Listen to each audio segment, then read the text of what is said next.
All right, welcome everyone. It's a great pleasure to have Professor Dollar from UC Irvine. He's going to give us a talk today on inclusive excellence in higher density science. So technically, that talk should not have happened because Franklin has been kind enough to serve on the steering committee of EDSA, and we try to not invite members from the steering committee to actually give talks in the EDSA. However, because of the events that have happened in the past few months and his success at doing diversity and inclusion at UC Irvine, we thought that it would be a good idea for him to give us a presentation of how he did it, why it's successful, and how can all of us also do it to make a snowball effect and make sure that HCDS is well diverse and well represented in plasma physics in particular and physics in general. All right, thank you, Franklin, for taking on the challenge, and you can start.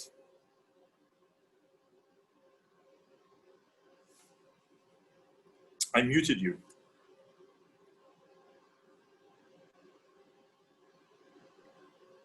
There we go. Apologies, it would have been a very boring talk otherwise.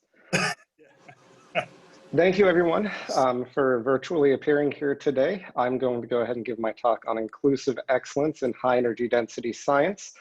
And the way that I'm going to go through this talk is to go through a quick introduction about why have a talk like this and why have it now. A little bit of who I am in case you don't know who I am, and how I got started in doing efforts in inclusive excellence. And give a kind of brief rundown of kind of where we are, the state of physics and high energy density science with respect to things like diversity and inclusion, and talk about some common issues that arise in issues that we still face in today. And then I'm going to talk a bit about actions that we've done at UC Irvine or plan to do in the near future to try to go ahead and have some practical reform on making the department a more inclusive place, as well as individual efforts that I've worked on to help increase participation and representation in high energy density science. So I think it's pretty apt that we're having this talk and chat series on the future of plasma physics and high energy density science. And one of the reasons is that there's so much going on right now. And the fact that anyone can sit down to have an hour to go spend on this talk, I'm very grateful for. But in addition to everything that is going on, there's a lot of efforts taking place right now looking towards the future of where we can take plasma science. So things like the decadal survey, things like long-range planning. We're really trying to see where is the future going to take the field and where do we want to go from here. And I think it's a great point to reflect, because being successful is not always going to mean simply, are we hitting the science goals? And I think oftentimes we look at inclusive excellence as something else that we could tag along as, we don't put it on the same footing as things like the intellectual merit or the scientific impact, when I believe in reality, they're very linked, and you can't really have broad successes without another. And I'll put in different examples throughout this talk that kind of try to highlight one of the reasons why having inclusive excellence can really make any organization function just much more, have much higher performance when they include everyone as part of their group. So, in addition to all the other major events that have happened in the last year, one of the things that have happened over this last summer that's really been championed by the Black Lives Matter movement is the fact that we're taking a moment as a nation and just understanding that there's some serious problems with the way that things happen here.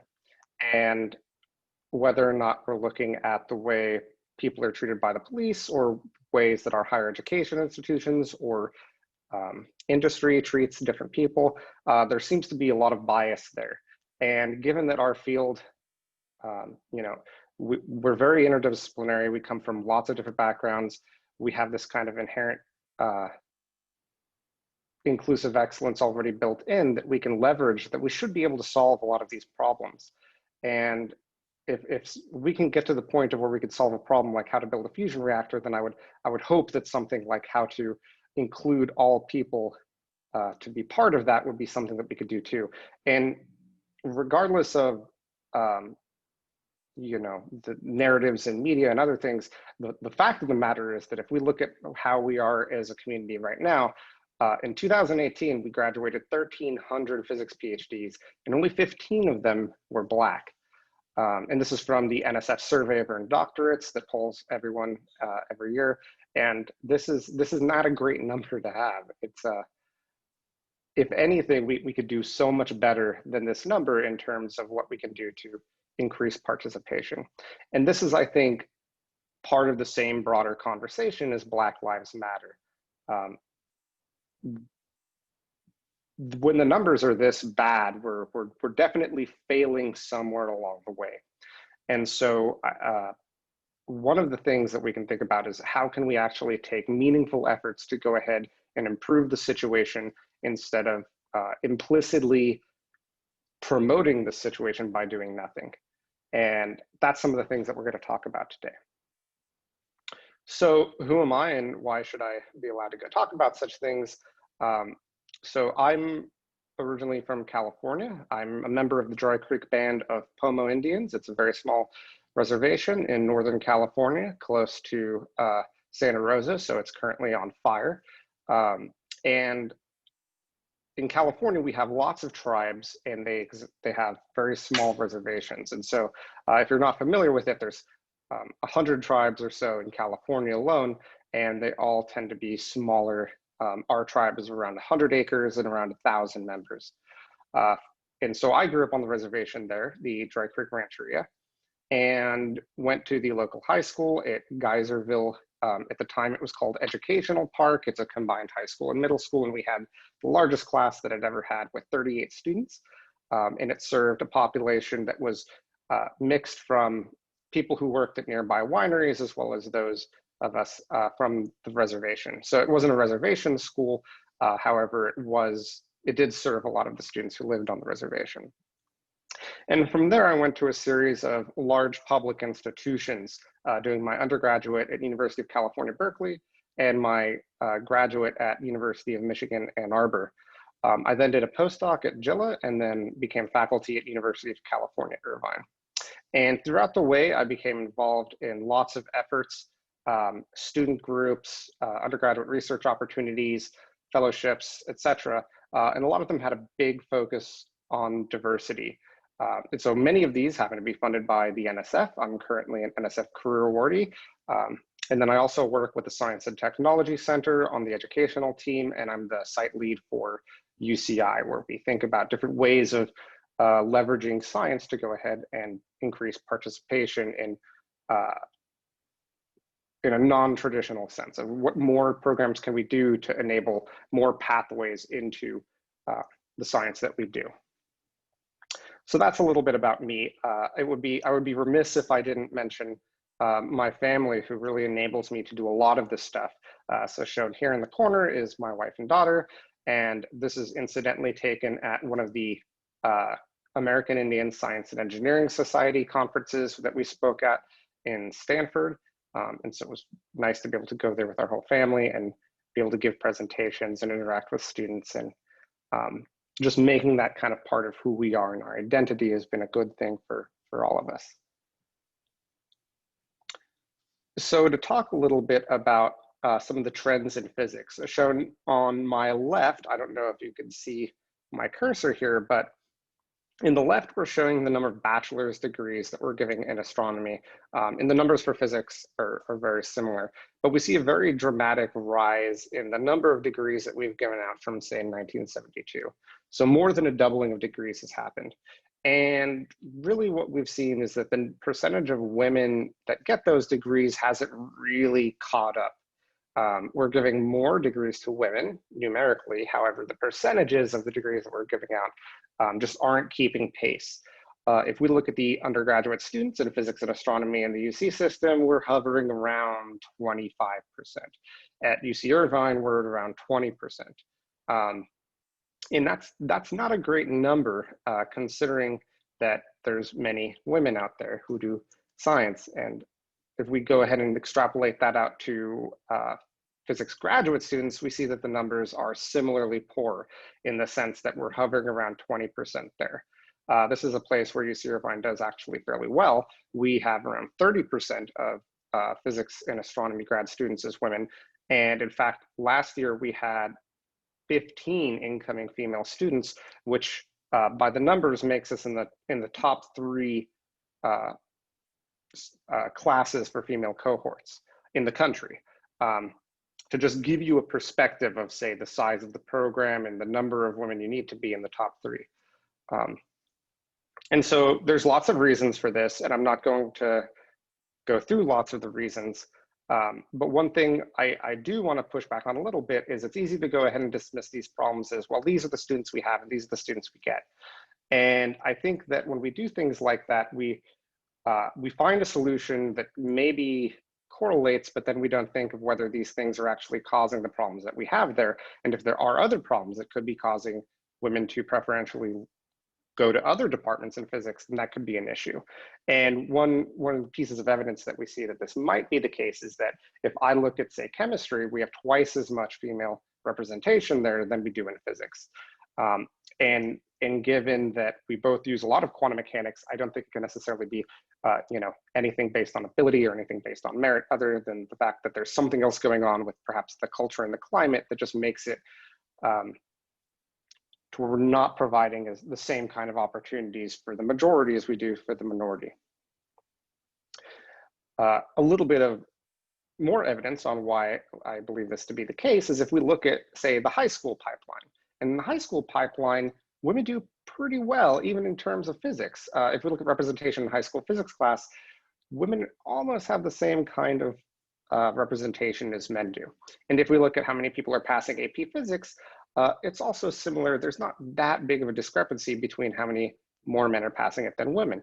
And not to say that anything about how these exams may or may not have biases, but if we just look at how many people are taking it and passing it, we would hope that the people who are able to qualify to come into our physics programs would reflect the makeup of demographics in our departments. And it turns out they don't. This is a big problem because if we look at colleges as a whole, in the UC system, women are around 55%, and this trend is seen at many other institutions around the country where more than half of students are women. And then when you start looking in physical sciences and engineering and some other STEM fields, you see those numbers start dropping. And physics and computer science are often places where it can be the worst. And that's pretty disappointing. If we look in terms of merit, the vast majority of the nation's valedictorians are women. And so if our highest performing students and students that are passing things like the AP exam and taking high school physics are not going into physics, then we have a problem that we need to work on in order to make our departments more inclusive. One of the things that I like to point out for motivations of why inclusive excellence is a good and powerful thing is that if you have a majority, we can all look at problems the same way. And one of the classic problems that we kind of show to demonstrate this is the optical illusion on the left, where some people can go ahead and see a duck and some people can go ahead and see a rabbit. And if we look at the picture on the right, there's a portion of the population that will look at that and see, oh, that's a dress that's white and gold. And there's a different set of population who will look at the exact same dress and see a blue and black dress. And the reason that I point this out and highlight it is that there's nothing more I can do to show these images and let people know what they're supposed to see when they look at it and see something completely different. The perspectives that they have are going to be based on who they are. And if I had only seen this in a vacuum and no one else had, I'd come to my own conclusions on what I see in this. And if I don't ask other people, I wouldn't be aware of other perspectives that other people can look at this and come to very, very different conclusions for the identical set of information. And I think this is very, very important because oftentimes we view things in science and particularly in physics as mutable. If we have, say, a Maxwell's equation or a Newton's law, that is just the way they are and no one can interpret them any differently. And we start building biases around that based on our own perspectives that prevent us from acknowledging that other people can view problems very, very differently. And so this has important ramifications for training. If we're training in a way where I'm telling some people this is a white dress when they see it as a black dress, this is going to be a huge problem for their education, as an analog, of course. Likewise, we could be working on trying to solve a science problem, and I may not see some of the issues that may, if I'm glancing at this and thinking, oh, it's white, so it'll be highly reflective, as opposed to someone who could look at this and say, oh, it's black, it's going to be highly absorptive. These two different perspectives can really change the outcome of how we do science as well. And it's one of the reasons having broad perspectives can be a good thing. But if we don't acknowledge that broad perspectives exist, then we're inherently pushing people away, especially if we say that other people's perspectives are wrong.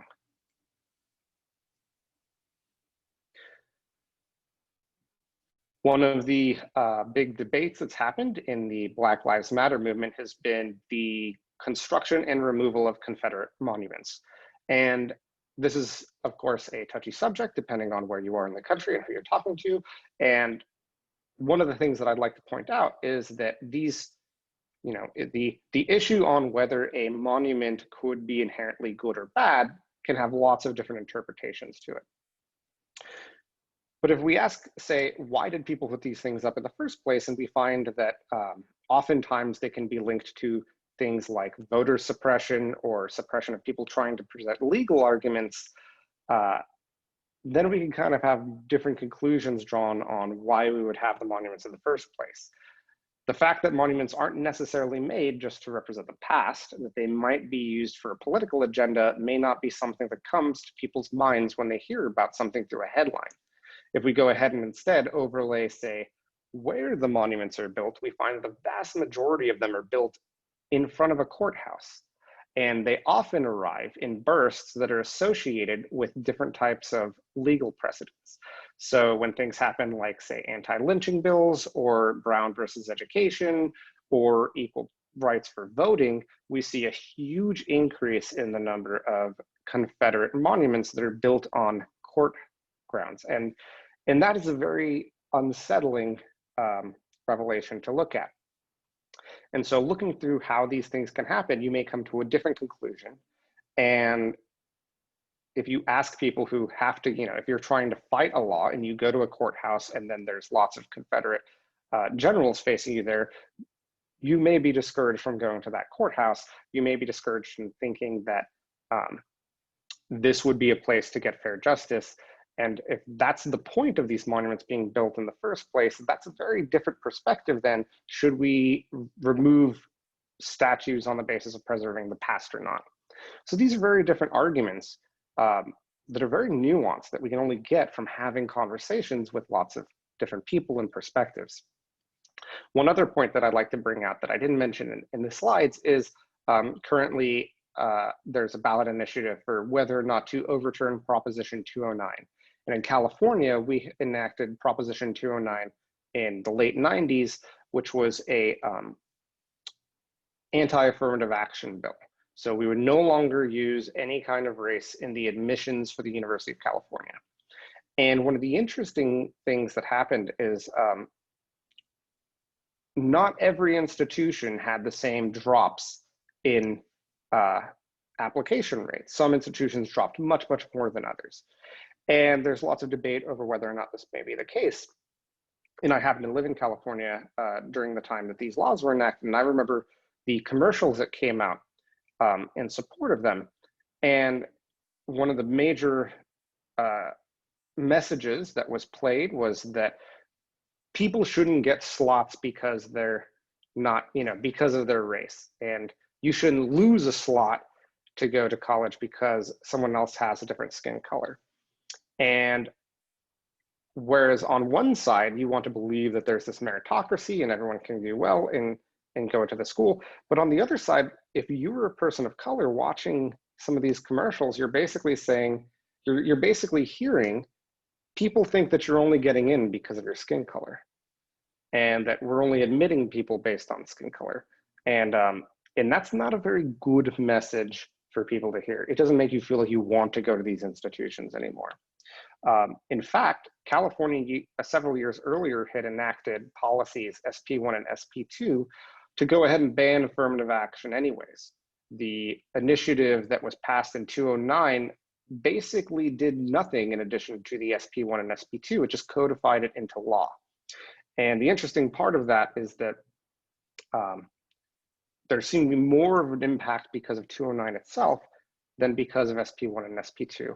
And part of that could be because of all of the advertising that came on promoting these types of initiatives. So one of the things that I like to point out is that we live in institutions where there are clear disparities on the basis of gender, on disability status, on low income status, on the color of your skin, and the one of the boiling over points that has happened this year is that people are kind of tired with the status quo, and we want to believe that we can do better, and we can do better. And part of this has gone into a binary conversation on whether or not things are or are not racist, or are not sexist, or wherever you want to put the word.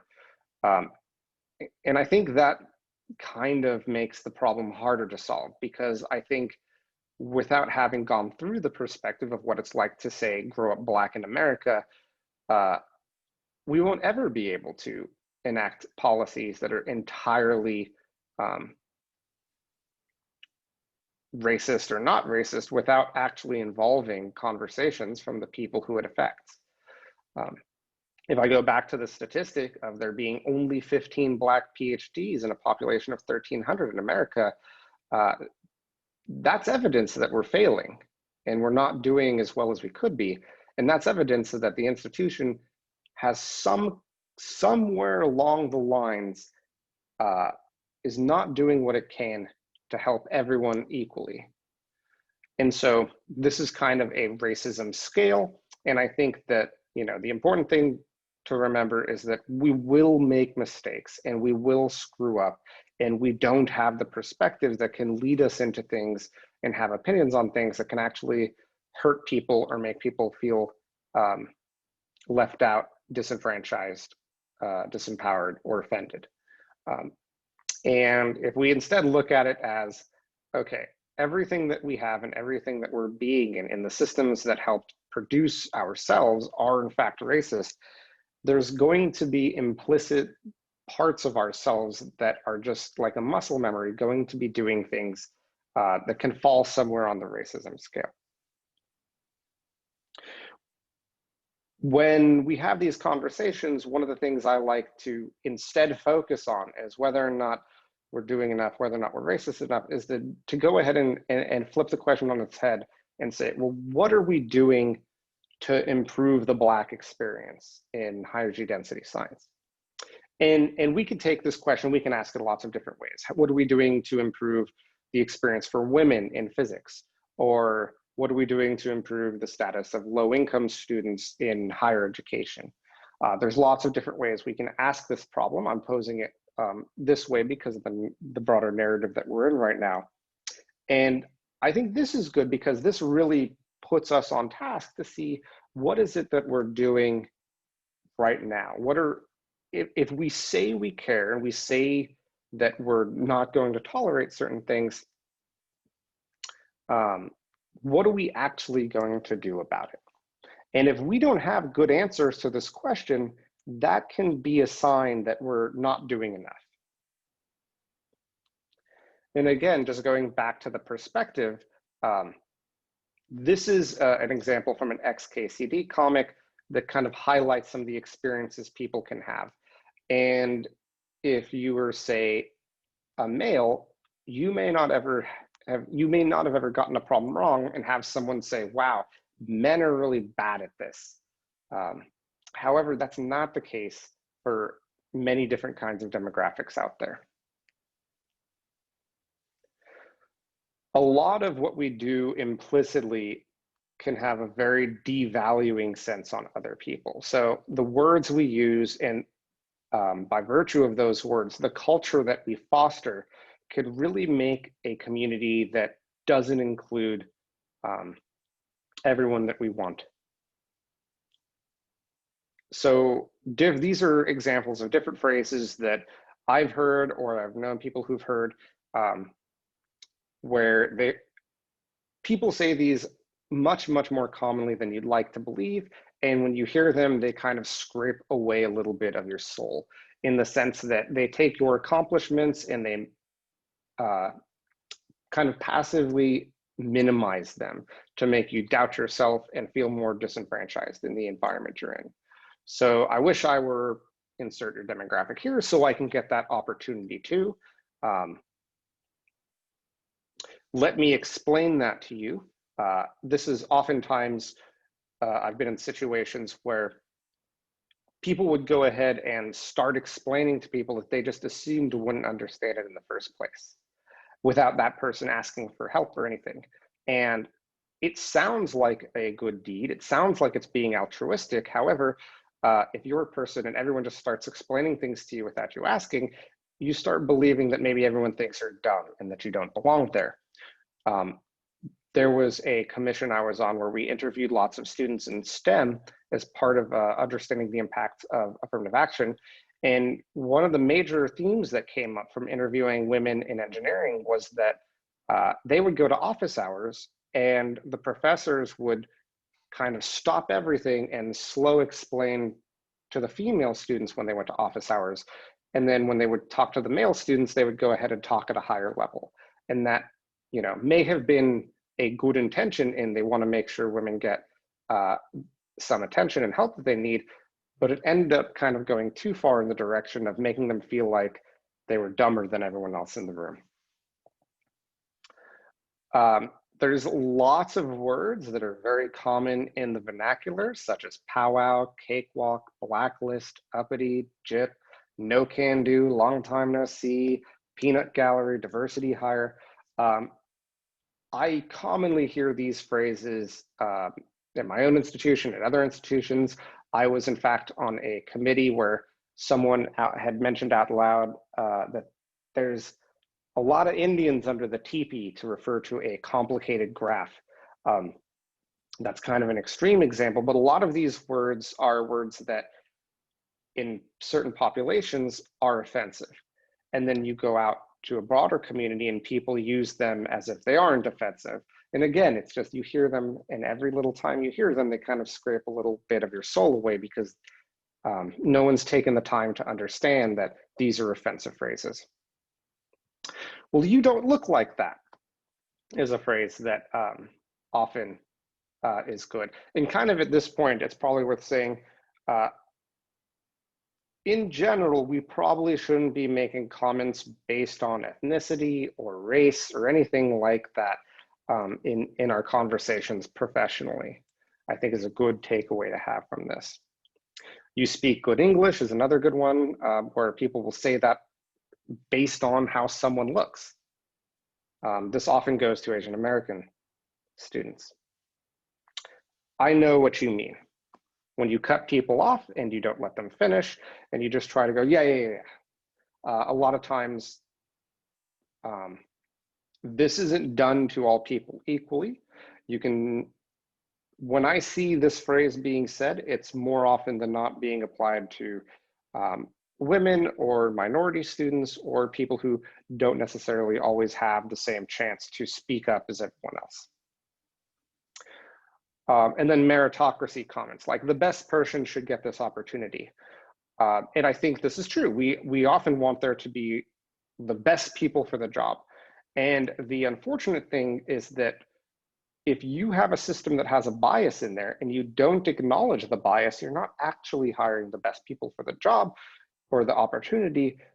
You're promoting bias while pushing out people. And so this is kind of a bitter irony of how these phrases get used. is a very famous example. Orchestras found that they hired men at a much higher rate than women. And so they would go ahead and use curtains to go ahead and block the people hiring so they couldn't see who they were doing. And then it ended up being that the shoes still made an impact for whether or not people could tell whether it was male or female. And once that was removed, the disparity between male and female hires got significantly smaller. And so this is a way of, they want the best people for the job, but biases they didn't know they had that impacting the hiring decision got in the way of that.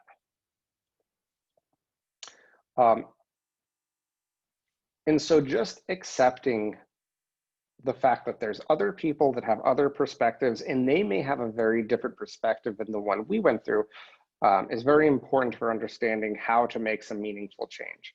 If we just poll students with how many interactions do you have with other students and are they good or bad, we find that African-American students have a much, much higher percentage of discouragement than the majority. And so what can we do to go ahead and help make the climate and the culture better? Part of it is we just have to understand the problem. I think a big issue that we face is that we're waiting for someone to tell us how to do the problem. And oftentimes we'll have people who are on a committee of inclusive excellence, and they might be all of the people who are the persons of color in the department. And that's good that they have a voice on that committee, but they may already understand this plot right here, for instance, and they may already understand that they're going to have a tougher time. If instead we have a mix of people to where we can share the perspective, if that committee has broad representation from most of the people in the department, then we can begin to understand the problems that are faced, the different perspectives of why certain solutions may or may not work, and things may be able to get better. So I kind of summarize this with do the work and own the problem. If it's a problem that exists, we need to understand why there's that problem, and we have to invest the time and effort into solving it. Intentions are not actions. Saying we're going to do something is not the same thing as doing something. And this is one of the major parts that came out during the Black Lives Matter movement, is that you know, it's one thing to just say we support a community, but if your actions aren't supporting the community, then the words are empty. And this is not the first year of Black Lives Matter, unfortunately. It's been going on for many years, and there's been relatively few actions until this summer. And actions, I think, are what's really going to set the bar and show a commitment to change. The action should be evident so that your words don't have to be everything. Another thing that's important is not to get defensive. Because we have problems isn't anyone's fault. A lot of the institutions we're part of have existed long before we got here. And most of us have gone through these same systems that fostered such actions. We don't have to go too far in the history of the United States to where the civil rights movement happened. Or say equal pay for women happened. For instance, the 14th Amendment doesn't guarantee American Indians the right to citizenship. A later law passes that. So these are all kind of different things that have happened in the past 100 years that really have shaped race relationships in America, and they're not anyone's fault now. But to ignore them and say that they don't have an impact kind of says that we don't care that there were discrepancies in the past. And that's not a good start to going ahead to foster a collaborative environment. So my advice for that is not to get defensive. Things are pretty garbage right now, and that's okay as long as we understand that and can plan for a future where it's better. And just know that this is something that's going to take time. This is going to be an iterative process. And that it's not going to be solved overnight. Even if you have the best reform plans now and you implement them all today, it's going to take time. These things are deeply rooted in the United States society, and the things we do today will take time to really trickle down and convey to everyone what it is we're trying to do here. And then don't discourage our colleagues. If people are trying something, that's better than doing nothing. And then finally, we should be speaking up if we see things that don't seem right. We should promote and foster a community where it's okay to give people feedback, and it's okay to say, maybe we shouldn't say comments like this because it might be non-inclusive to some student populations. So tips for a successful reform: understand what you're actually going to commit to, and start with that, I would say. What is it you're actually going to commit to the change? How many people will be able to work on something? How many hours will they be able to put forward? How much money are you going to make available to it? There's an associate dean at, the dean of engineering at University of Michigan, who once told me that if you really want to see what an institution or body cares about, see where they're spending their money. And that seems to be true in a lot of situations where if you say you care about it, but then don't provide any resources to implement any of the actions, you're setting it up for failure. Know ahead of time the representation you want. And so if you're going to say that you're going to be something and you want representation of, say, minorities and women, start with that before you go ahead and enact anything, because then you know kind of what outcomes you want before you go ahead and implement a certain policy. And speaking of this, a lot of these things kind of permeate more broadly in, say, research or education. We have objectives and outcomes that we want to succeed. If I'm writing a proposal, I'd go ahead and state these outcomes and objectives. I'd have contingency plans. We know how this works in research very, very well. And even though we can use the same kind of approach for things like inclusive excellence, we often don't, even though those kind of approaches can be very effective here. Gain consensus. If you really want things to succeed, you need buy-in from everyone who's going to be able to be a part of it. And the broader you make this consensus, the more effective it will be, particularly if you're including things like, say, students, postdocs, early career, is part of the conversation. If they're buying into it as well, then everyone's sharing the ownership of the problem and everyone's sharing ownership of the solution, and you can iterate much more quickly towards the outcomes that you want. And then communicate. It can be kind of awful and it can be kind of awkward to go ahead and say how bad things can be. But if we don't talk about the problem openly, then we're not going to be able to talk about solutions for it. Being very transparent and communicating how things are and how we're going, even if some things seem bad in the near term, will really, really help foster broader participation and buy-in in the long term. Finally, if there are not any kind of established norms or codes of conduct, this can be a really great way to kind of put everyone on the same page. If we can establish, are we going to tolerate that you can interrupt other people? If we agree that this is something that's rude, then we can go ahead and start enforcing it. Rather than calling anyone individually out for it, we can just point to things like norms and code of conduct, just say, hey, in a professional environment, this is probably not what we should be doing. And whether or not you're in industry or academia or national labs, depending on where you are, these norms can matter a whole lot. If you're in academia, you're training for the workforce, you don't want to train someone that it's okay to go ahead and have locker room talk in the middle of a meeting or something like that. To provide the best educational experience, we really need to embody these types of things. And by establishing them up front, we can really circumvent and help train students to go in a direction that is better for everyone.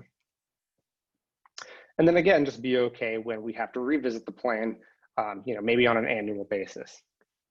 So one of the things we've done for UCI is develop a plan of action.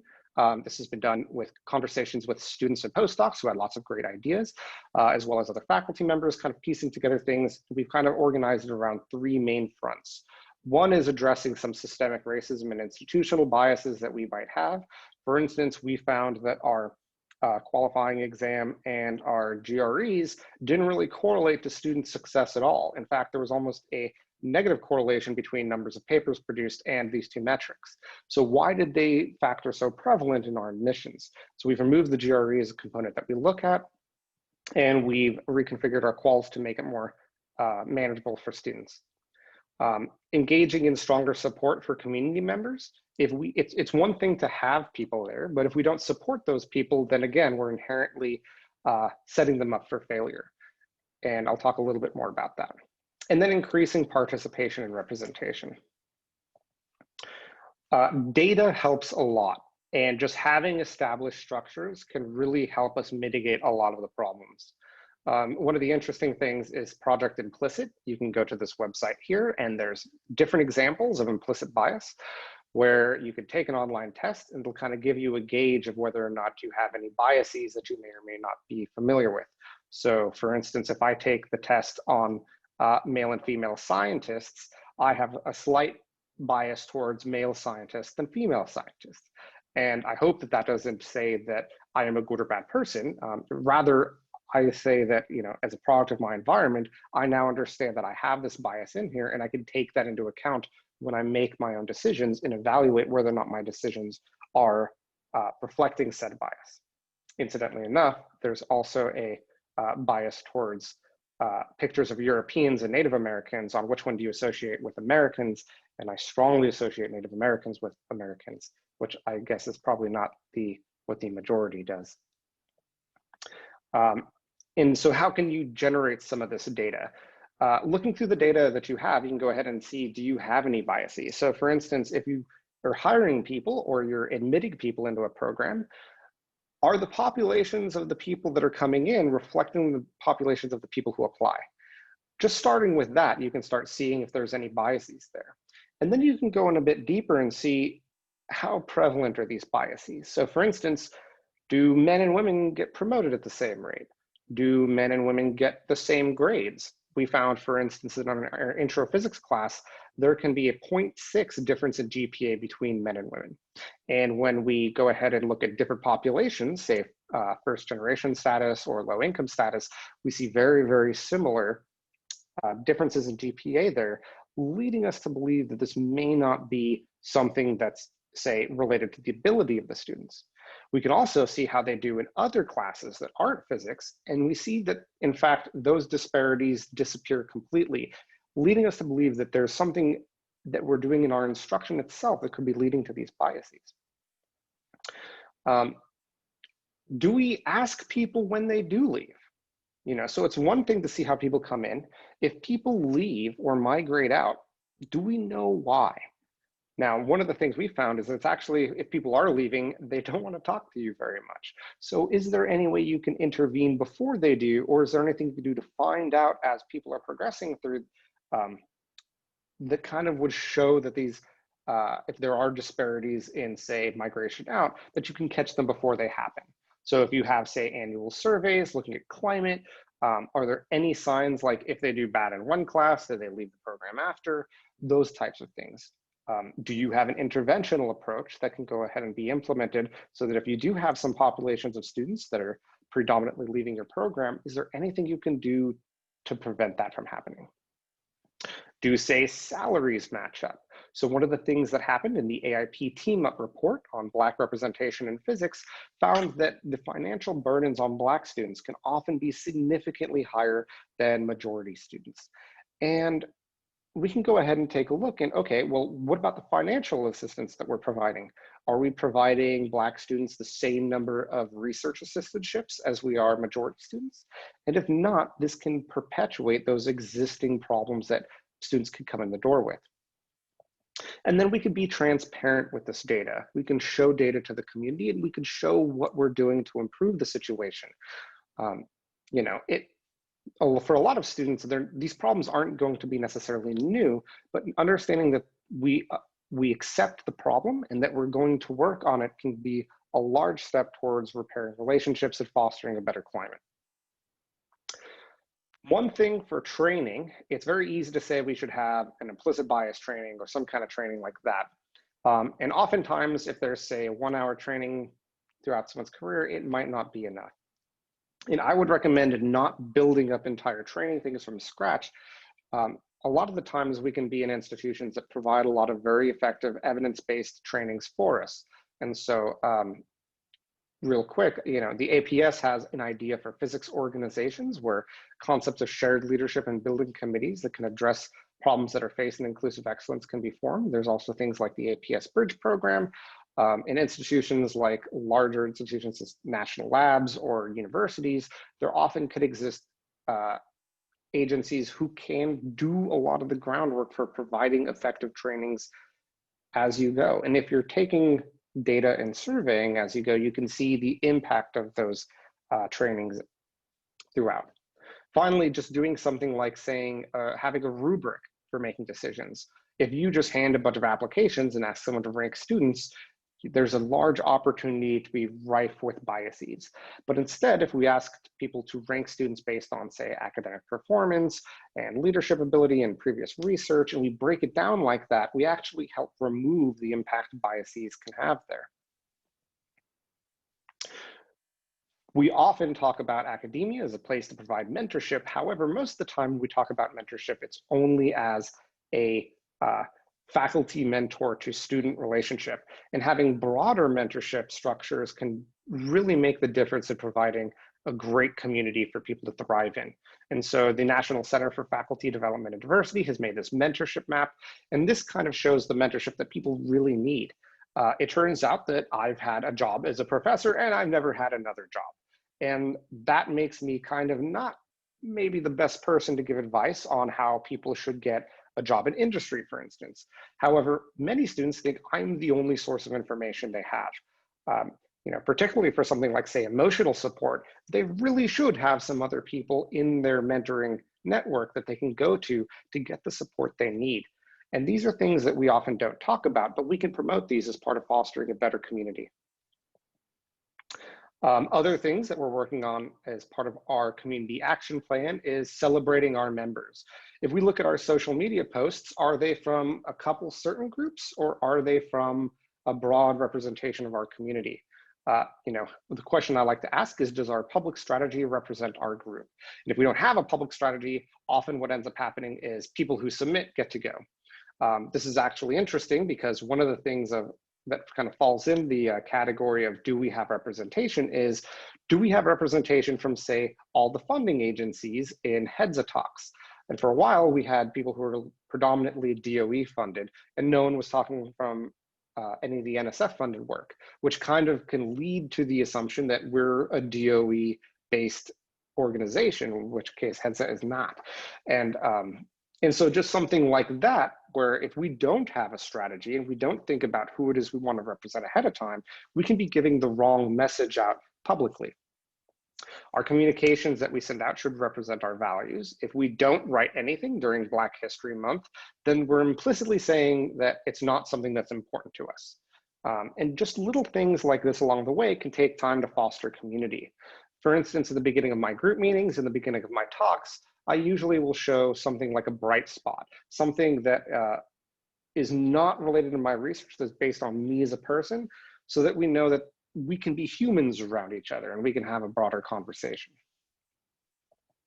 There's also a huge swath of diversity conferences that we can partner up with, that we can go ahead and say, send students to present research at. Is a very low level thing we can do. In fact, in many cases, students could be funded to go ahead and present at these conferences.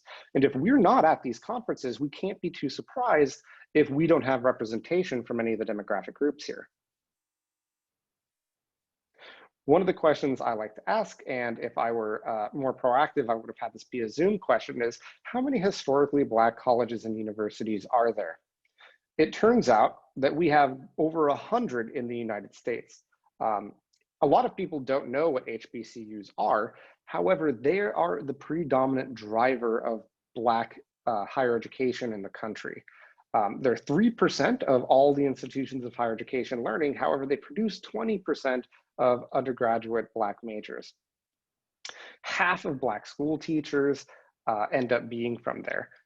They're part of a larger cohort of minority serving institutions. There's over 700 minority serving institutions in the US, where they can be HBCUs, Hispanic serving institutions. UCI, for instance, is a Hispanic serving institution. They can be tribal serving or tribal colleges and universities and more.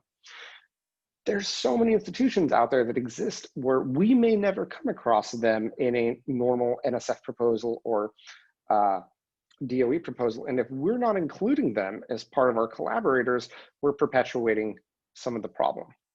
We could think about how our research can better reflect the values that we want to have. Do we invite anyone from these institutions to come give talks at seminars or colloquia? If we're not, then we're not giving ourselves the opportunity to foster research collaborations. And again, we can focus on things like minority serving institutions, but they can be things like, say, funding agencies. They can reflect things like demographics. Do you only invite men to come give the seminar speakers? If you are, you're giving the inherent promotion that there are no women in science that you care about. Career status. If you only invite people at the late end of the career, you may not see anyone in early career status who might be in a better place to talk about some of the issues facing how to become that certain person in, say, a national lab or in academia. And then the other thing is, who makes the decisions for who gets to come? If we include more people in those decisions, one, it's a bit less work for those committees that do it, but then two, you can often better reflect the values, because while you may not have large amounts of diversity in, say, the career faculty or the career scientists, and those numbers will take a long time to change, you might have better representation in early career or in students. And this can be a place where having their input can really help make better engagement in seminar and colloquias and broaden representation. And I realize I'm talking far too much, so I'm going to go ahead and get to the end of my talk. So fostering collaboration, how can we do this? There's lots of projects that exist out there. You know, little things like partnering with, say, the Louis Stokes Alliance for Minority Participation, or a research experience for undergrad, or the McNair Scholars Program. These can be different ways of helping to include diverse populations in part of the structure that we have here, so that people can be exposed to this research and know that it's something that they can be a part of. There's also programs like the Presidential Postdoctoral Program that's in the University of California, University of Michigan, University of Colorado, just to name a few, that can really help promote the faculty hiring pipeline by hiring in diverse postdocs. I recently had a presidential postdoc, and she is now faculty. So I consider that a very, very excellent success of the program.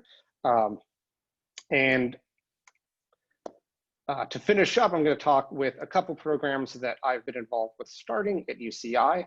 One is the PACE Peer Mentoring Program. The APS came and did a site visit of our department, and one of the recommendations was having more effective mentorship. And so with a group of very, very motivated graduate students, we developed a structure of peer mentoring called PACE, which is Physics and Astronomy Community Excellence. And this is really largely grad student driven in the infrastructure of the department. So we have seminars for pizza talks, and these pizza talks can usually are places where people can come and attract students and give talks about their work. But what we found is that the fall is very busy and nobody shows up in the spring. So by rearranging the pizza talks a little bit, we can use one slot a month to go ahead and have structured mentorship meetings. So first year students come in, and we can have mentorship in kind of a structured conversation for topics such as time management, strategic goal planning, personal health, wellness, planning for professional development. And more so, the students we have as mentors aren't going to just be randomly assigned students. They're students that we can train. With faculty mentorship, we can come in and have kind of almost like a teaching assistant trainingship. We could talk with the mentors and talk about talking points before we go into the room. And then we can have students in small groups where they can talk with each other about many of the things they might be worried about. And we found that this has had a pretty successful impact in terms of the growth mindset, peer-to-peer support, and building out that network, that mentor network that I mentioned earlier. Part of the things is if our incoming cohort doesn't feel like they can talk to each other, it's going to be much harder for them to reach out to faculty resources. If at the end of the day, they have more resources for support, if all the things that mentor can do is come out to a faculty and help explain to us some of the problems that people have, then we can be in a better position to help serve students and help them succeed long term. And these are some testimonials, which I won't go over really quick, but students seem to really, really like that we're doing things like this, and that we're talking about all of these things starting from day one and really helping fostering a better community. And finally, I'd like to end my talk talking about a kind of a devastating thing. One of the worst nuclear incidents in the United States was the Church Rock uranium spill. And this points to kind of a larger problem that we have lots of uranium mines that were developed throughout the last 50 years for the purpose of digging up uranium, and then the uranium production the uranium demand kind of went away. And so everyone just abandoned these mines, and uranium is not particularly healthy. And it turns out that the area where uranium mines are very prevalent is also home to lots of Native American reservations, including the Navajo Nation, the Hopi Nation, a lot of the Pueblos, for instance, in the Ute Nation. And because they're kind of on the reservation land, they don't end up with a lot of publicity. And there hasn't been a whole lot done there. And this is kind of a terrible, tragic thing, but it kind of highlights one of the reasons why an area like high energy density science can have culturally relevant meaning to people from Indian country. And so this is one of the programs that I also run, is the Culturally Relevant Accelerated Research and Engineering for Native Americans program, where I pay students to come out and do some research, trying to understand how problems such as church rock can be addressed using some of the science that we might be able to develop. And the two parts of this program are providing this traineeship, providing professional development, showing that there's paths in physics that might be more meaningful, that plasma physics isn't just something related to a certain few, that the impacts of it can actually be very broad, and they can have very substantial meaning for people all around the country. But then two, to give ownership of the science to people who can be affected by it. So in this program, we collaborated with members from the Navajo Nation who actually work on cleanup to talk about some of the problems they face. So it's not just a purely academic problem. They can talk to community members, they can build up a network, they can understand the reality of situations that are faced in the real world, as well as things that we face in academia. And I realize I've talked far too long, so I apologize for that. I will stop talking right now. And hopefully some of the things that I talked about today were enlightening. So thank you very much. Thank you, Franklin, for giving this talk. It's a great talk. Do we have questions? I have a lot of questions, but I'll try to refrain from asking them and let other people start. Questions?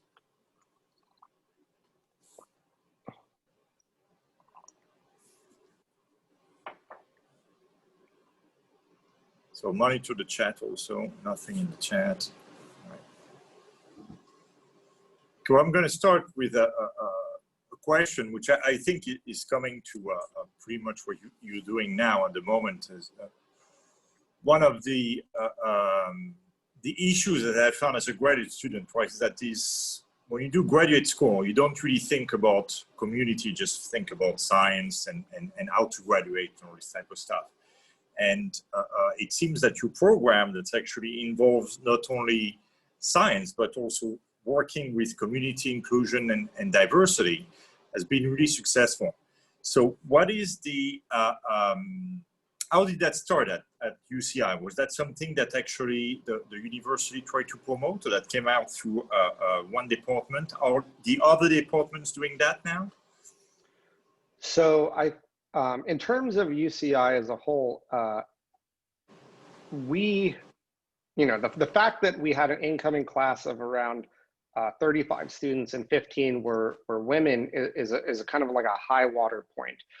It wasn't that long ago that it would consistently be around 25 male students and then 1 or 2 female students. And that definitely did not reflect the pool. And right around the time that I was hired, it had kind of been bubbling up a bit to where there were numerous reports of female students just not feeling like they were part of the department, like their voices weren't being heard, and that, things could be better. And so the department kind of realized that something had to change, and it kind of took a critical reflection of itself. And so a lot of committees were formed. The Inclusive Excellence Committee was formed. We also had the APS come in to do a site visit specifically to look at these kinds of things and produce a report giving us recommendations on areas of improvement. And we paid a lot of attention to that. I think that, some of the events of the last summer have also made us understand that a lot more can be done, and it's about time to make these things happen. So about a year ago, we've removed the physics GRE as a requirement to our application process because we looked at it. And again, the metric of, the thing that the GRE seemed to most correlate with was how students did on our qualifying exam, and neither of those things correlated with the numbers of papers a student would produce. So it didn't really seem fair to have that be a metric we were using, especially when it turns out that very few students actually fail our qualifying exam, and the students that do were almost predominantly women, students with disabilities, underrepresented minority students.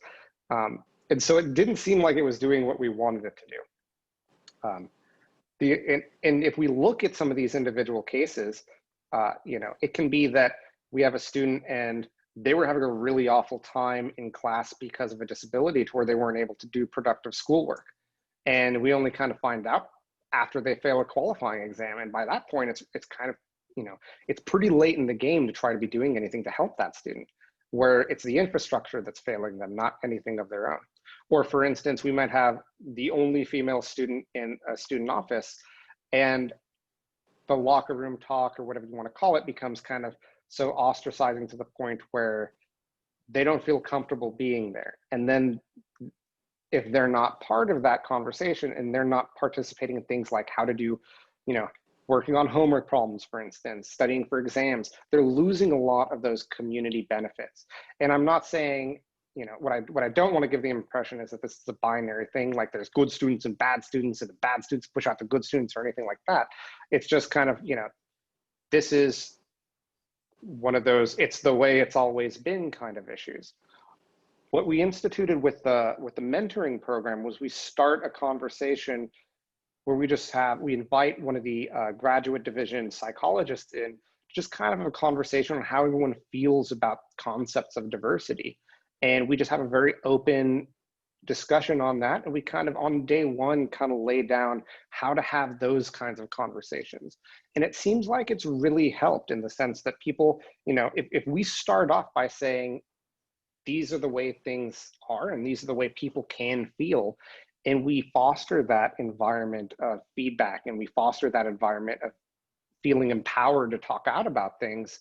I think a lot of times when people do the locker room conversations, they don't understand that it might have a negative impact for other students in the room. And if they're just made aware of that, that can have a significant impact for improving the climate and helping students stay as part of the program. In fact, we kind of know this, that if we just have a little bit of implicit bias training in the beginning of a faculty search, we see that the numbers of people who make it onto the short list much, much better reflect the demographics of the applicant pool. All right, thanks. Other questions? I could ask one. Franklin, hi, it's Roger. Hey. The American Physical Society has been struggling to figure out how to increase the number of underrepresented students in colleges and universities.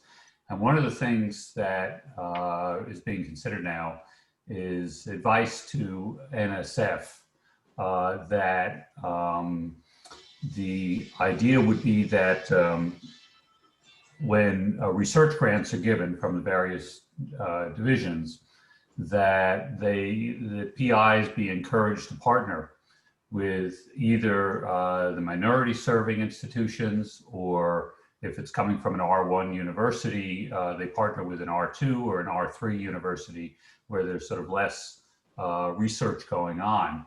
I guess that's the definition of R2 and R3. Less postdocs, less graduate students, and less money coming in.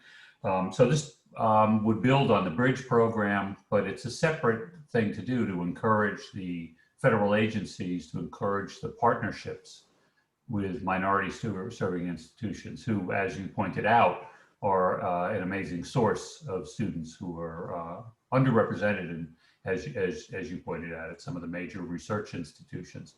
So I was wondering what you thought of that as a policy to encourage, and it's especially plausible given the reauthorization of the federal agencies like NSF and DOE. So it's language that could be put in there. So anyway, maybe your comment on that would be useful. Yeah, absolutely. I mean, I think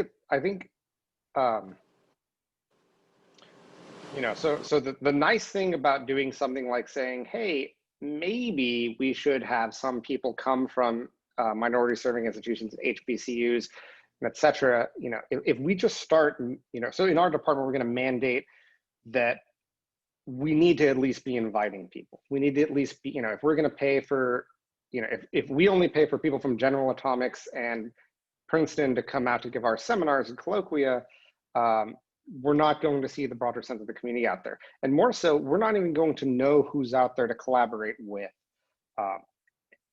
And I think that's one of the major impasses to where we're at now is who do you even partner up with? I mean, I put in that question about the HBCUs. When I serve on the UC HBCU committee, you have to partner with an HBCU as part of the proposal. But then every single proposal that we get is Howard or Spelman or Morehouse, and that's it. 3 out of these 105 institutions are the only ones we ever really hear about in the proposals. And that's, I don't think it's the problem of the people. I think it is their problem, but I don't think it's necessarily their fault, because we just don't have anything in the system right now that causes there to be this collaboration by default. We kind of only talk to the people we've already talked to, and a lot of times these funding mechanisms have been in place for a long time that there's not really incentive and there's not really an opportunity for these cross institutions to take place. I guess if I were trying to say it more eloquently, by doing something like forcing money to be tied to including partner institutions like that, then you're forced to have these conversations. And so then you can start learning about who's out there, and then these collaborations can kind of exist naturally. I mean, there's lots of people in, you know, for instance, in California, we have the California State University system, and lots of the people there work on research as PIs, and a lot of them train very diverse students who can get master's degrees and then want to go on to get a PhD. And the fact that so little communication can happen between these two institutions, where distance isn't even a problem. They can be within 20-minute drive of each other, and there's very little overlap that can be taking place there. Having a little bit of impetus on the funding, I think, could make a major difference. Thanks.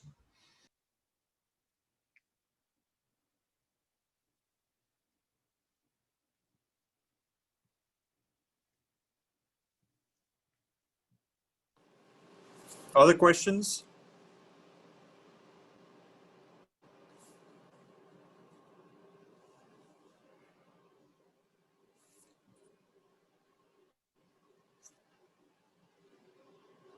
So I have another question about the program towards high school, right? Because I think one of the issues, right? You gave a number about the number of PhD African Americans quite low compared to the total number of PhD given in physics, right? But what's also low is the number of high school students end up doing STEM focused studies, right? So is there also an effort that we should try to focus on with high schools to actually try to get more women and underrepresented minorities into physics. Yeah, so I think having effective outreach is always going to be a good part of it, and I think that you know, in a well-functioning department where inclusive excellence is a valued priority, these kind of things will happen naturally. For instance, you know, we have the QIP conference, the Conference for Undergraduate Women in Physics, where you can go ahead and you know, involve local high schools as well as some of the broader, you know, it's a regional conference, so lots of institutions come together. Doing things like that kind of, I think, will fall naturally out if inclusive excellence is working well. But with the example that I showed for women in physics, you know, they're doing everything right in the sense that they're getting all the good grades in high school, they're passing the physics AP exams, they're taking physics and everything, and then they just don't want to come in. And I'm not entirely convinced that's a problem of outreach so much as it might be a problem of the community that we have here. And, you know, if I go back to, say, when we had our big crisis about 5-6 years ago, there were women who didn't want to recruit other women to come to our program. And I can imagine that that's, you know, that is not a good reputation to have if you're trying to foster inclusive environments. If you have populations who are dissuading people to come there, then you have to acknowledge that there are problems and that you need to do something about it. And yeah, so you know, just taking a hard look at what might be the case there, and there might be lots of problems. There might be problems that aren't going to be solved today. You might try a plan and it doesn't do anything. I think that's part of the process. You know, this is there. I don't think there's the problem or the solution. I think, you know, as is the case in research, there's going to be lots of different strategies, and the strategy might depend on the institution that you're at. Different institutions can have different problems, but taking that, you know, understanding it's going to be a 5 to 10 year problem to really do meaningful shifts in this is something that we have to kind of start off with, and just accepting the problem, talking about the problem, and making it clear things that we can do. Because when we sat there and said, okay, well, let's have some conversations, let's have some town halls, let's see, you know, why are people upset? We got a lot of good feedback from that. The other half of this is, you know, we can't rely on the students who are in our programs to tell us why they don't want to be there because they chose to come in, right? The students who didn't come in are the ones we'd be really interested in why they didn't come in. And we kind of, because of the self-selection that can occur in our programs, we may not understand the problem as completely as we do. But thankfully in physics, we have a lot of great physics education research that comes on, and, you know, APS now has the journal on it. There's a lot of research that already exists out there, so we don't have to start all of this from scratch, and we can go ahead and look into these things, see what the best practices are, and try to solve the problem that way.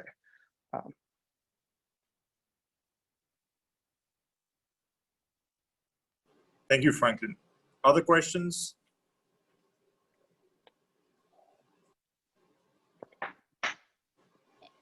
Hey, Franklin.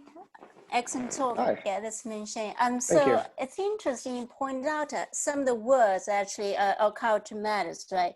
Particularly, you know, you pointed out some of the words like a diversity high. I remember, you know, kind of a couple of years ago, some of the, you know, advertisement for new faculties that specifically mentioned this is a part of an effort, you know, to increase diversity. And then oftentimes I found, you know, those targeted hire actually works, you know, when you targeting in a particular group, you see the kind of a, you know, positive, you know, kind of a thing come out it. I just wondering how to resolve this, you know. Kind of on one hand, you're saying we shouldn't say that it's a part of, you know, like a diversity hire, but on the other hand, that kind of targeted hire actually showing positive feedback, you know. Right. I think it's good that I think those programs are excellent, and I think they go a long ways to pushing back against you know, a lot of the institutional biases that exist and have existed for a long time. But taking those policies that are applied to populations and assigning them to people, I think, is where things can go wrong. So for instance, you know, if there is a presidential postdoc who has a faculty hiring incentive, that doesn't mean they automatically get hired, right? By virtue of being diverse, they don't hand you the job. You still have to apply. You still have to go through the search. A committee still has to deem you, you know, that you would be someone that they would hire and would be able to do the job. And at the end of the day, you're still subject to all the same requirements for tenure and promotion that anyone else would go. And this is true for anything, you know, whether it's a staff scientist position or whatnot. And those persons' successes are proof that, you know, these programs can work, but they aren't, you know, so I don't want to say this. Right. Once the hiring incentive is over and that person is there, they're a faculty or they're a scientist like everyone else, and they do their job just like everyone else. Yeah. And they're, you know, we don't hold them to lower standards because of how they were hired. However, if we keep referring to them by that status, we're kind of implicitly saying that they don't actually belong because they weren't hired through the same mechanism. Definitely, I agree with you and on that. It's kind of giving. It almost gives the impression that that they're not good enough for that position and that they're not doing enough in their current job, even though they're still subject to the same requirements for continued employment as everyone else is. And that can be pretty awful to hear. And I hear it all the time. I hear it in meetings where people will, you know, they will refer to people as the faculty diversity hire or something like that. And that really one-dimensionalized the person and their accomplishments and their achievements. And it's not really fair to that person. So I think it is okay to have the program, but I don't think it necessarily ties into that person as their identity. The same way, you know, if we have an affirmative action program, which, you know, we currently don't in California, but if you were in an institution where there was affirmative action, you don't get your GPA inflated because of how you were admitted, right? You know, how you do well in your academic progress and career are separate from how you were actually admitted in the program. And if the program is instituted to correct for biases that already exist, then in effort, it is trying to improve the meritocracy in the sense that we were already not letting in the best people because we had this bias on the basis of demographics that there shouldn't be. Thank you. Also, something that might be of importance, right, is realize that maybe in the past there was negative feedback, right, and that now it's time to do positive feedback to actually reverse the issue, right, and actually the representation that you have at the DPP is a good example where it's I've heard that many times, right? It's the worst diverse environment you can find in the APS, the APS sections, right? And the thing is that if we want to change it, we have to apply positive feedback and being actively working in these, in making it a diverse and inclusive environment, because if you just don't do anything, then you're just going to perpetuate what's happening, because indeed, since it's already in average pretty undiverse, if I may say, you won't be able to increase diversity if you're not attractive, right? So it's important to make sure that we actually actively work to do those type of things. So leading to the next question, which would be that what can EDSA do also to try to maybe work in perpendicular to what the APS is doing to try to improve diversity and inclusion in the DPP should be something that us as an association should be thinking and maybe come up with solutions. So any suggestions? Yeah, so I think, you know, if and I'm a little biased, but if I go back to my own slides a bit, having a well-stated kind of vision for where we want to be in terms of inclusive excellence and actions that we can make and commit to. You know, so things like including diverse speakers for the talk and chat series, for instance, is a very low level thing that we can do that can kind of broaden participation, and we can commit to doing that. It doesn't really cost money for us to do something like that. Those are things, you know, small things that we could do in the beginning to just kind of broaden the participation of HEDSA as a whole. And just having the statement in the beginning of saying this is one of our values and we will incorporate these values in what we do can help us down the road. And this is kind of something that's in, you know, that we've taken a look at in HEDSA. So for instance, making sure that we have early career faculty on the executive committee, making sure we have representation from different stakeholders. These are things that we're already kind of starting to do to make sure that this is a, you know, and for the same reasons we want to do this for, say, having representation from industry and national labs and academia, you know, the same reason we have this association for those stakeholders is the same thing for having representation for say, gender, or for, you know, for our populations that may have disabilities or things like that. We want this to be inclusive of everyone as much as we can, because they're part of this too. And the more united we are and the more we come together for things like this, the better off the community will be. All right. So yeah, we should definitely actually make some changes also in the maybe in the bylaws of the association to have that reflected. Thank you. All right. Any other questions? One last question or no question? It's talk and chat, so we can go until everybody leaves. So I talk too much, not enough chat. I'm sorry. No, that was good. I think that we try to keep that quite informal, because I mean it's Zoom and people can leave and come back if they want to. So I think it's not like a normal talk where people are stuck. So the thing is that I think it's important that we let people express themselves, and then after that, I mean, if people want to leave, they can always. My computer has like 2 terabytes of memory, so I can record, of hard drive, so I can record a lot of discussions. Any other comments or questions? Yeah, so I want to make a comment about, you know, outreach. I want to, you know, follow discussion, frankly mentioned about like a partnership, right? Partnering up with a minority serving institution.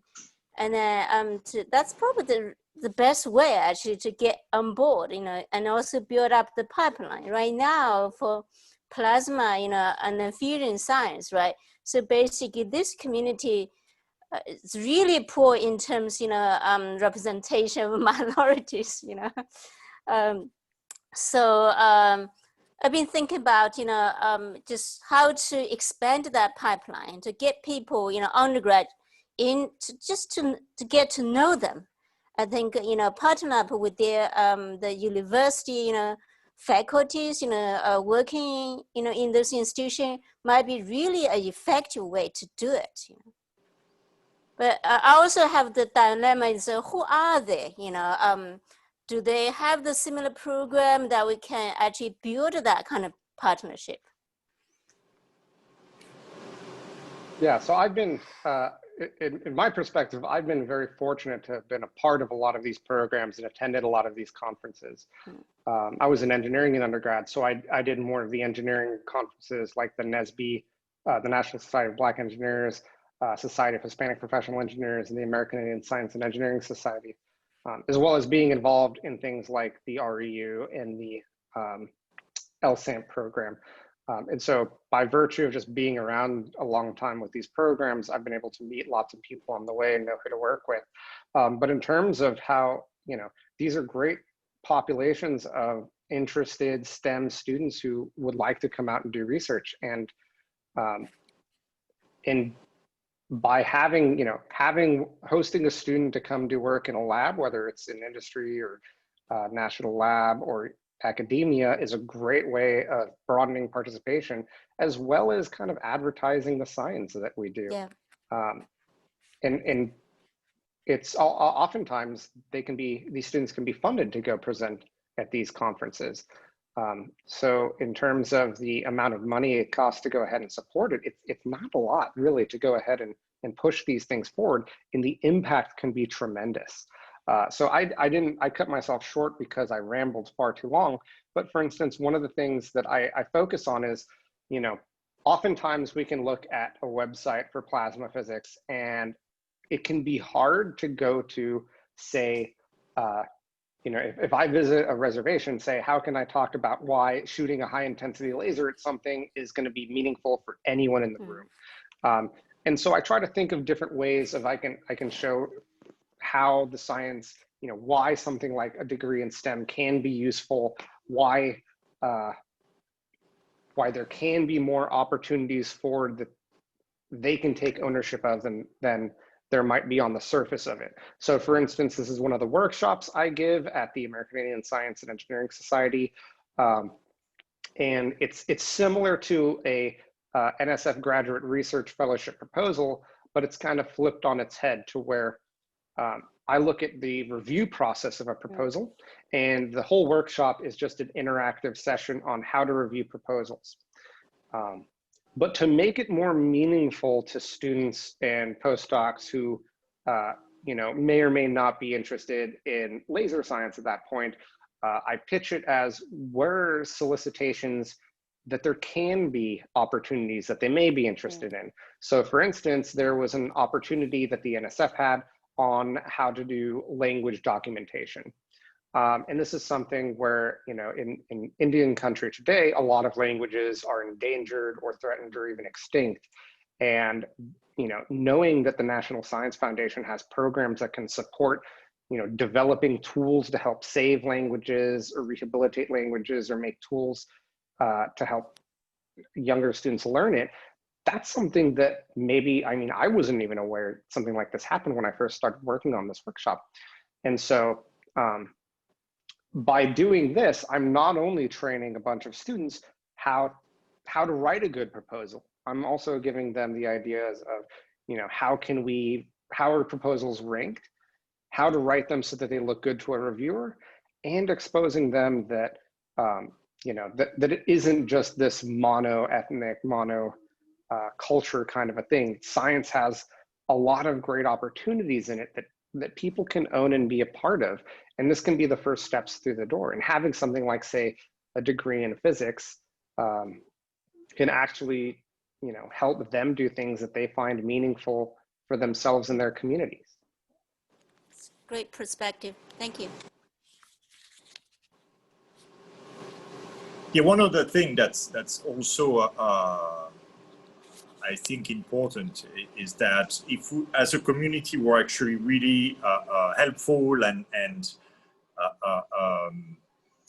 very welcoming, then for undergrads, they saw that's a great community, right? And they want to actually continue and work on in plasma physics, even if at the beginning they may not have had an interest in working in that, right? But if you're a community that's actually aggressive and very unwelcoming, then the opposite happens, right? So it's really important to make sure that we realize that when we interact with other people, is that if you make them feel like DPP is a second home, then these undergrads may continue and become great students in plasma physics. But if you make it really unattractive, then they're surely going to say, I ain't gonna work in plasma after that. So it's really important for us to realize that we do more than plasma, we do more than physics. We also are working in fusion, and fusion is the energy of the future.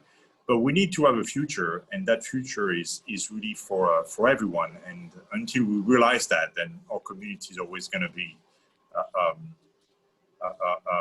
monocultural and focused on one single thing, which is fusion. And we're pretty fortunate. Yeah, we're pretty fortunate for many of us to be, you know, have careers in here. But for a lot of the people who come through HEDSA, for many of the students, they won't be doing hydrogen density science for the rest of their lives. And I think that's actually a good thing, to have a broad participation. If students do this and then they say go work for Facebook, or they go work for another company like Intel or something, wherever the case may be, or they teach or something like that, that's great. Not only is it a broad set of perspectives coming in to help us do the hydrogen density science, but it's also broadening, letting other people be part of it and share it and take it along with them where they go next in their careers. Oh yeah. I think that the thing that's important is make sure that your community is attractive, and because you don't know when and how creativity or discovery is going to strike, and the less degrees of freedom you have, the least creativity and discovery may happen. But if you're really open, then you can really that can really make a big difference. Yeah.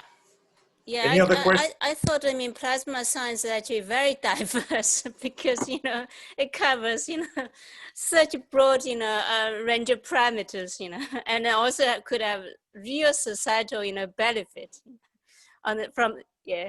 Well, that's actually interesting that you mentioned that, because the plasma physics is diverse, right? But if you look at the composition of the DPP, right, it's more than 50 or 60% That's MFE. right.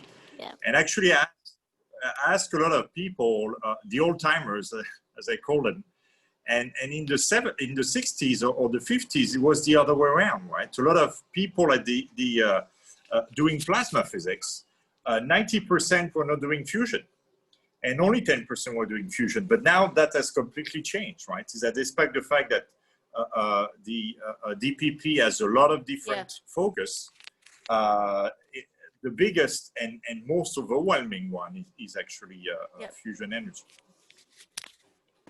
Perhaps because, a lot of the plasma-based technology is so mature, like the semiconductor, kind of the sources, right, for the chip. Oh, yeah. So somehow not recognized as the, spin-off or the product, the plasma science. And fusion maybe a little bit far in the future, but even today we like Wakefield acceleration and plasma separations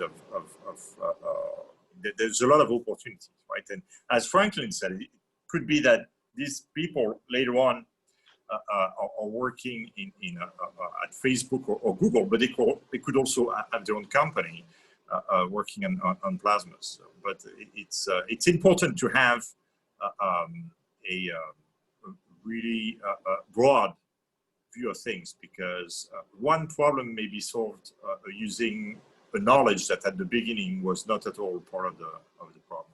Yeah, perhaps HEDSA can do a survey, build up some database, for example, to survey our graduate, PhDs or masters, once they graduate, where do they work, and track that. Actually, Ming-Cheng, we've done that. Yeah. Oh. And that was the last year. And what we have realized that most of the people who actually answered the survey, took the survey and answered the questions, there were graduate students and postdocs, they were staying in the field. People in energy density science tend to actually stay in HEDS and then move on to national labs or academia. Okay. So, all right. Well, I think that we're pretty much done here. Any other questions? Yeah, One sorry. last chance. Yeah. I'll bite. So with this whole discussion of how we support diversity and encourage diversity, part of that you talked about it from a like institutional type perspective, but what about those of us who are in an underrepresented group? What is our role in promoting, more people who look like us or who are gendered like us, or et cetera? What is our role in promoting diversity? Yeah, so one of the awkward things that ends up happening is that when there are institutions that do try to push towards this, they'll end up putting all the workload on the very people who are underrepresented. So, now they have to do 2 jobs in addition to everything else that they face from the institutional biases as well. You know, and there was the particles for physics strike that happened earlier, where one of the things that they were promoting was don't make all the Black people solve this problem for you, because it's your problem as well. Mm-hmm. Now, I don't think that necessarily means we don't do anything and we'll just let everyone else solve the problem. But I think, you know, things like the APS idea, one of the great things about it is it promotes this concept of shared leadership, where you bring in lots of stakeholders and there isn't a boss, there's no hierarchy. You rotate through responsibilities and you normalize the interactions between things so that you can have these kind of honest conversations with each other. And you do things like, you know, it's very rooted in best practices.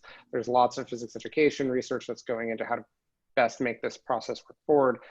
You know, establishing norms, letting people feel empowered to speak or to not speak and participate. And I think pushing towards structures like that, where there's, it's not just one person whose job it is to go take care of all this, but there's a shared responsibility, and then shared leadership so that everyone can have a say and feel empowered to say those things, is a big first step towards solving larger scale problems. Because if we, you know, if we just say one person, it's your job to go do this, you know, I mean, I barely have the bandwidth to do most of my responsibilities anyways.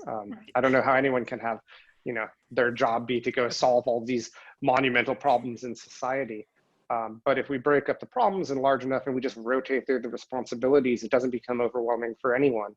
And then we can start attacking things like the low-hanging fruit of, maybe we should do press releases not just for 3 groups, but for everyone. And maybe we should, you know, know when Black History Month is and when, you know, Indigenous Peoples Day is and things like this, and just have a tweet on that or something like that. And if we break it up enough, then we can still be part of the solution without having to own all of the work. Right. So not saying APS idea is the end all, but it has a lot of really good ideas that I think make it more sustainable than other efforts in the past. Thanks. Thank you all. Thank you, Franklin, for giving that great talk. And thank you. We'll see each other in a couple of weeks for another talk and chat series. Take care. Bye-bye. Yes. Bye-bye. Thank you. Thanks. Thank you, everyone.